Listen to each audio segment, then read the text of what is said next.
It seems like we had a stretch of Orthodox good popes, Pope Paul VI, John Paul II, Benedict, who I think were keeping a lid on a lot of the crazy stuff that seems to be exploding all over the church right now.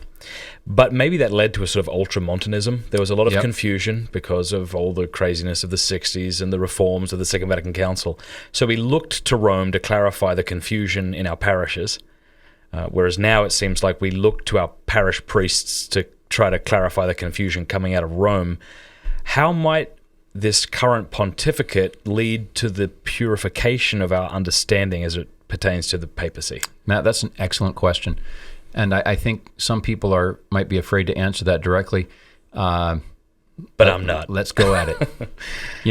I want to answer that from the experience of the Ukrainian Catholic Church. The short answer is it's going to give us a bare bones, enlivened, and purified, vibrant faith.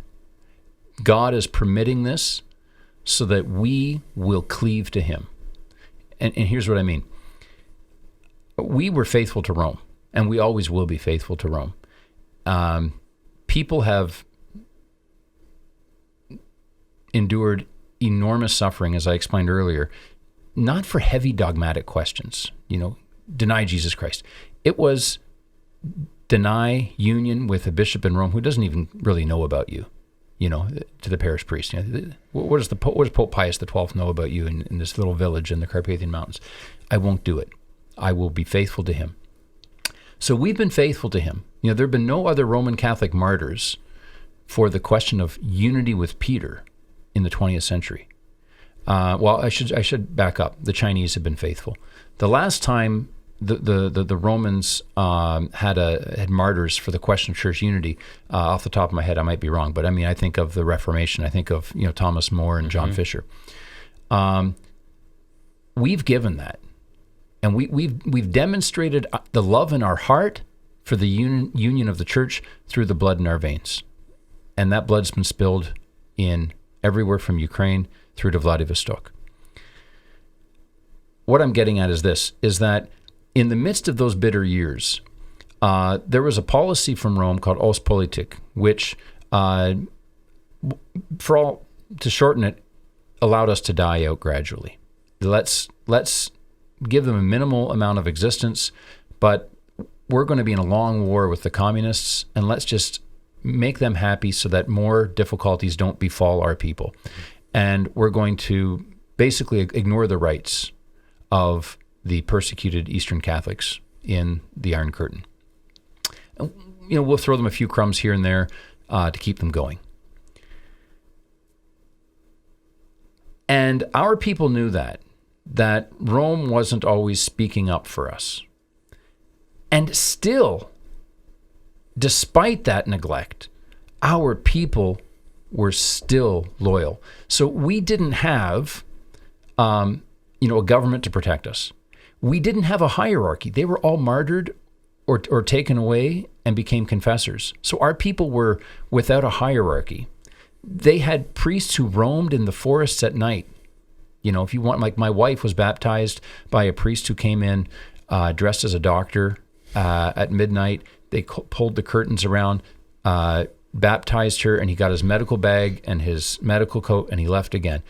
And that's how a generation of people kept their faith.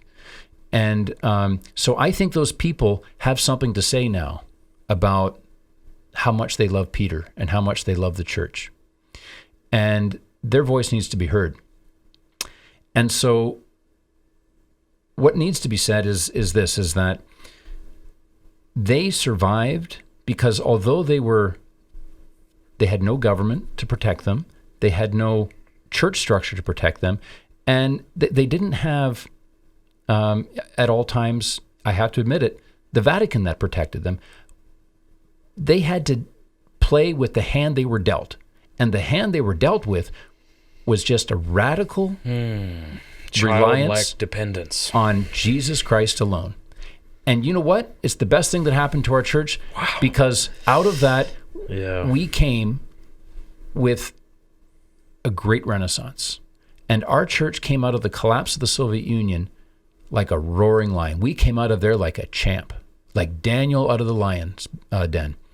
And so I say this to your listeners, is that if you feel you've been betrayed by the church, the men in the church, you're not betrayed by Christ's mystical body, but the men who are in positions of authority in the church, priests, bishops, cardinals, popes. Cardinals and popes are bishops. Well, not all cardinals, but the pope's always a bishop. Then take the example of the Ukrainian Greek Catholic Church. We place not our trust in the princes of men. That's where we look. So if you're feeling let down... Wow. We've been through this, is kind of what you're saying. We've Look been to here, us. and we came out of it better than we went into it. And so I think that's my first comment. Second comment, more succinct, is I think, in fact, I'm convinced that for many of us, the heavy lifting of divine faith, because faith is an act of the will. You respond to God's invitation. That heavy lifting of faith was passed off to the structure of a smooth-running church. This is what Pope John Paul II has taught, and we've had like 100 years of great popes, so I just go along with it. Like he's done all, and he can't be wrong, he's done all this heavy lifting. Well, I'm just going along with it. That's awesome. But this is that's like the kid in class who's just kind of copying what the smart kid beside him said.